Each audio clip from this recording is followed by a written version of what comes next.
ഒരു ദിവസം ഒരു ഭയങ്കര മഴ ആയതുകൊണ്ട് ഞങ്ങളൊക്കെ കാറിൻ്റെ അകത്ത് അപ്പം ഞാനുണ്ട്, ലാലേട്ടനുണ്ട്, പുറത്ത് നല്ല മഴയും, ഷൂട്ടിങ്ങിന് മുടങ്ങി നിൽക്കും. ഞാൻ നോക്കുമ്പോൾ ലാലേട്ടൻ ഇങ്ങനെ ഫേസ്ബുക്ക് ഇങ്ങനെ സ്ക്രോൾ ചെയ്ത് പോകുമ്പോൾ എനിക്കിത് കൗതുകേ, ഈ മനുഷ്യൻ ഇതൊക്കെ സ്ക്രോൾ ചെയ്ത് പോകുമ്പോൾ ഏതെങ്കിലും കമൻറ്റൊക്കെ കണ്ടു കഴിഞ്ഞാൽ പുള്ളിക്ക് എനിക്ക് കേട്ടാവും. ഇങ്ങനെ പോയ സമയത്ത് പുള്ളി വെറുതെ ഇങ്ങനെ കൈയൊന്ന് സ്റ്റക്ക് ചെയ്തപ്പം പുള്ളിനെ ട്രോളിക്കൊണ്ടൊരു പോസ്റ്റാണ്. ഞാനിവനോട് എന്ത് ചെയ്തു?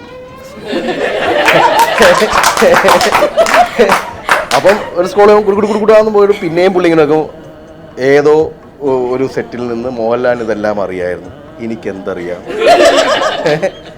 അപ്പോൾ ഞാൻ സാർ ഇതൊക്കെ വായിക്കാറുണ്ടോ? നമ്മൾ വായിക്കണ്ടേ?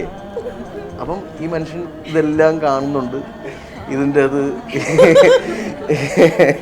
ഇതിനെപ്പറ്റി നടക്കുന്ന എല്ലാ കാര്യങ്ങളും ബോധർ ചെയ്യുന്നുണ്ട്. അപ്പം ഞാൻ പറഞ്ഞ ഒരു സിനിമയുടെ വിജയമോ പരാജയമോ അതിൻ്റെ ക്രോർ ക്ലബ്ബുകളോ അല്ലെങ്കിൽ ഡിസാസ്റ്ററുകളോ ഒന്നും ആ മനുഷ്യനെ ബോധർ ചെയ്യുന്നില്ല. അപ്പം എനിക്ക് ഈ 47 വർഷമായിട്ട് സിനിമകൾ ചെയ്യുന്ന ഒരാൾക്ക് അയാളുടെ സന്തോഷം എന്താണെന്ന് ചോദിച്ചു കഴിഞ്ഞാൽ എപ്പോഴും ഹാപ്പി ആയിട്ടിരിക്കുക എന്നുള്ളതാണ്.